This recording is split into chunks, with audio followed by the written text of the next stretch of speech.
It's that time again. It's that time on a Friday, that time of the week. It's Matt Vrzal joining us here on the 42 Degrees Hotline, the Gary Sharp Show, final hour, final time of the Gary Sharp Show before the news show starts bright and early Monday at 6 o'clock. Verz, good morning. Good morning. How are you? I'm doing. How are you? I am above the dirt. Exactly. That's a good one. Hey, settle something for me because I've been reading the comments on our stream. Shout out to our stream family out there. And they're finally coming around. There are some people that are doom and gloom, not even getting excited for the Huskers in a bowl game. And someone, one of the guys in the stream said it perfectly right now. And this is where I'm at. I'm excited that we're finally going to a bowl period. Don't care where or who we are playing. After all the losing, who are we to complain? And then someone said, we get another football game. I love it. That's the mentality we have to have, right? Yeah, should be. I mean, you haven't done it for 7 years. Yeah. You might as well appreciate it. And it's, a lot of the fan base has a lot of unnecessary hubris about, like, the reality of what the situation is. So they can't be happy for things that they haven't had in a while. So it's just try to pay attention to the vocal minority. You obviously got the opportunity to go to a ton of these. What was your favorite part about bowl week and getting to travel? We would go down. We would be there already. So we would leave on like December 22nd or 23rd. We wouldn't play till a couple weeks. Well, no. We would leave. Yeah. It's like that like right before Christmas, sometimes before we would head down. It was fun. This is a good time. You're with your buddies and you've worked hard to accomplish something. And you had a couple nights with no curfew and then a lot of nights with curfew. So it was, went out and had some fun. Do you have a favorite piece of clothing you got from a bowl game or a attire of some sort?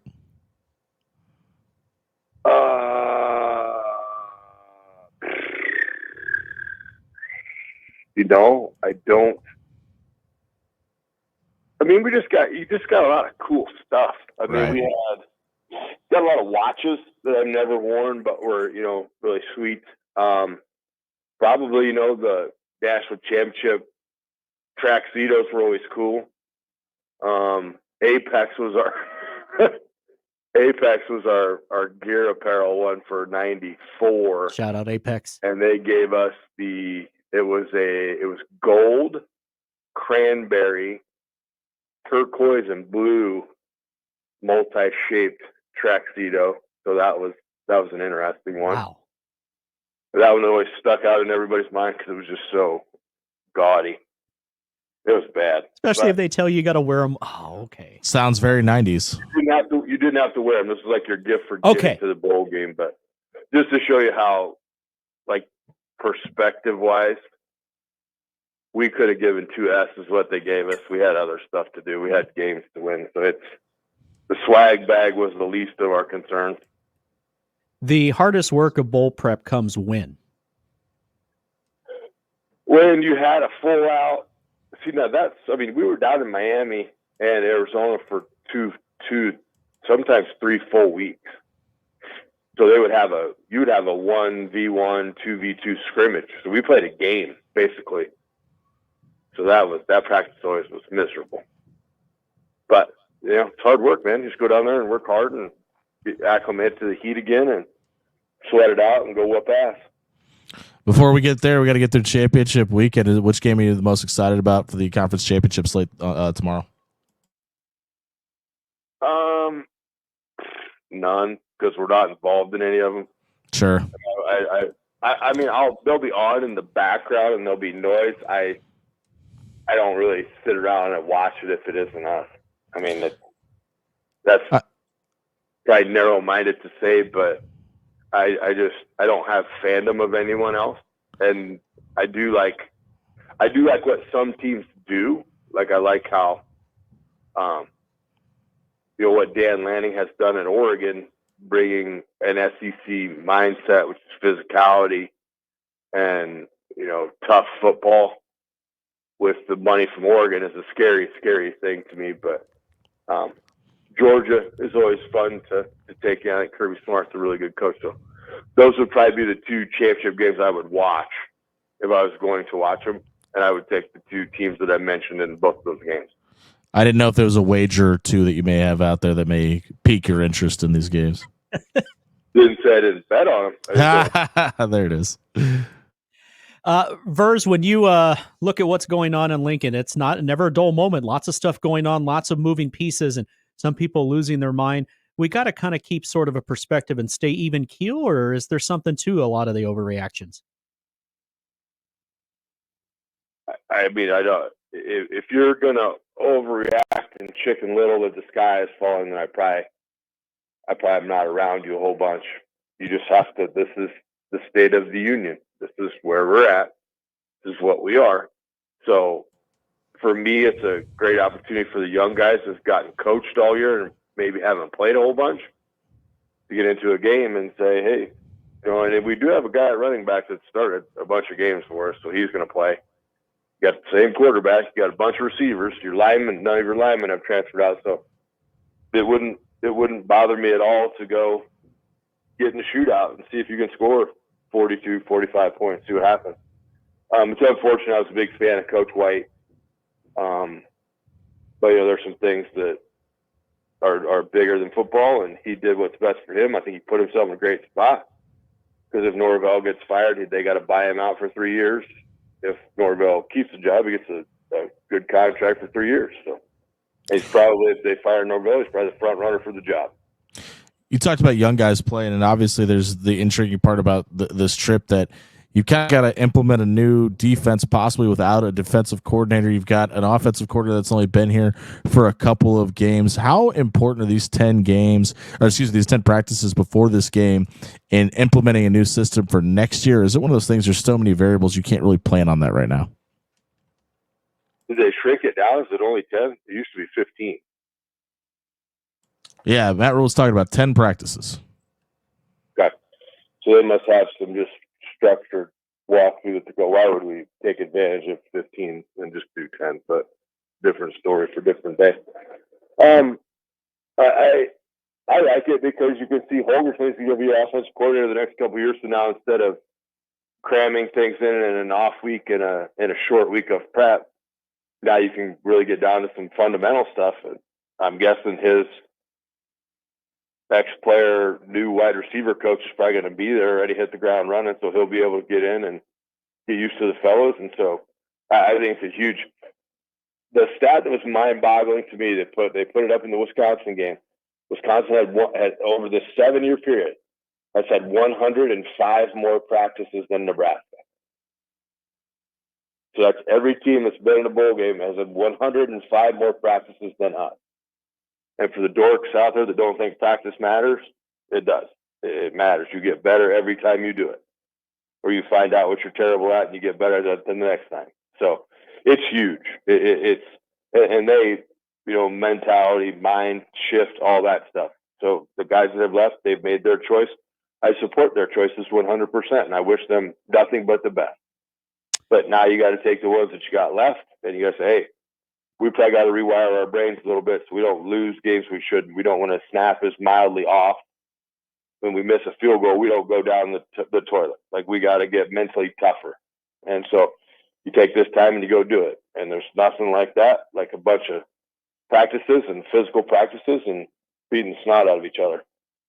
Argue you guys got a little, you guys were a close unit when you played, but based on what you said earlier and all this, and the pictures that you still see today from those days, you guys seem to bond and get a little closer when you have something like that, would you say? Have something like what? Like bowl practices and just the experience and it comes with it.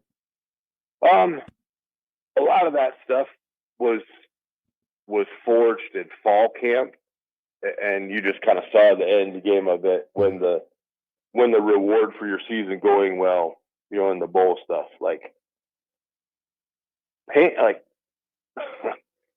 pain will always bond people, and it will.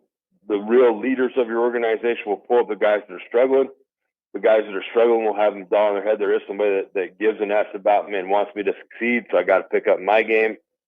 Like, that's in the heat of a summer in Nebraska when you're going through two-a-days, which they need to bring those back. I don't care anymore about how you can't do this back-to-back days.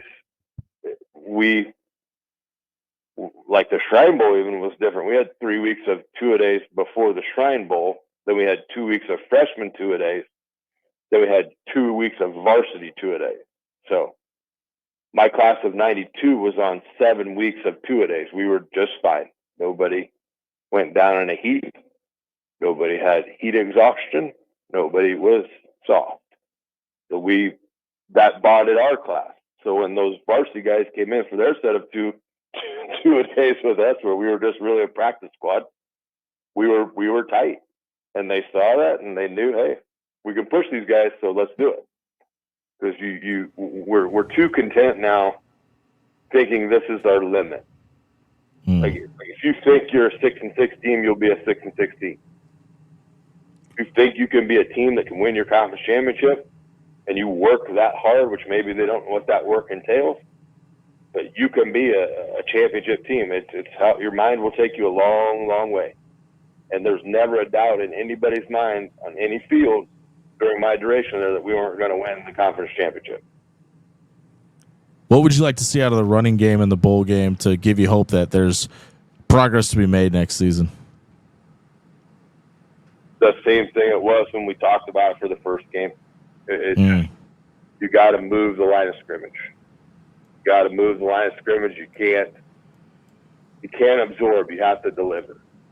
And so, and I honestly, this is probably the best consecutive game stretch of 3 games, USC, Wisconsin, and Iowa, that Nebraska has played.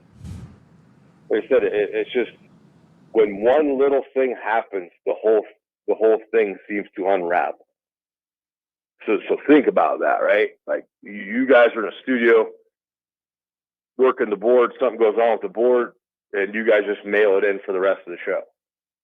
Like that can't be your mindset. If that was my mindset, Paisans would have burnt to the ground long ago. Like life is not perfect. Sports are not perfect, but deal with it. Like build a bridge, get over it, and keep going. Like just you have to have a mindset of like nothing is going to defeat me. Hey buddy, you had a bad snap. It's okay. We're gonna move on. Hey, you missed your block. Let's not do that anymore. Let's get it back together. Let's get going. You dropped a ball that would have been a touchdown. No problem. You're going to get the next one. You know what? In fact, we're going to come right back to you and we're going to throw it to you again. You're going to catch it and get a first down. Like that's what we're going to do. And we don't seem to do that. We haven't seemed to do that for years that feel like decades. So to me, it is what it is. Burrs, will get you out of here on this signing day. All this portal talk, everyone forgets about signing day. I still remember it was a big deal, but a lot of great local kids headed to play for the Huskers. That's always got to make people feel good to see some of our great talent in the area and in the state get a chance to play at the University of Nebraska. Yeah, it's they got some good ones. They got some ones that I'm sure that they're going to have to find spots for and do some things with, but that's their job. And through their talent evaluation, they've gone through the state and picked the ones that they've wanted. So it's great to see it. Nobody will know the value of playing at Nebraska more than a kid from Nebraska. And I hope all the coaches out there, know that the lines are back open for your kid at your high school to go. So push your players, push them to be stronger, push them to be faster. You can't push them to be taller. And there are surgeries for that, but I don't think you need to do that. Speaking of which, I got Coach Turman and the boys coming in tonight. They will be what resurrects Nebraska. The kids in Nebraska. It won't come from outside. It's got to be the kids in the state. Well put, and you'd be one to know firsthand about that whole deal. Matt Vrzal. Verz, have a great weekend, and we'll talk to you next week on the new show. See you, boys.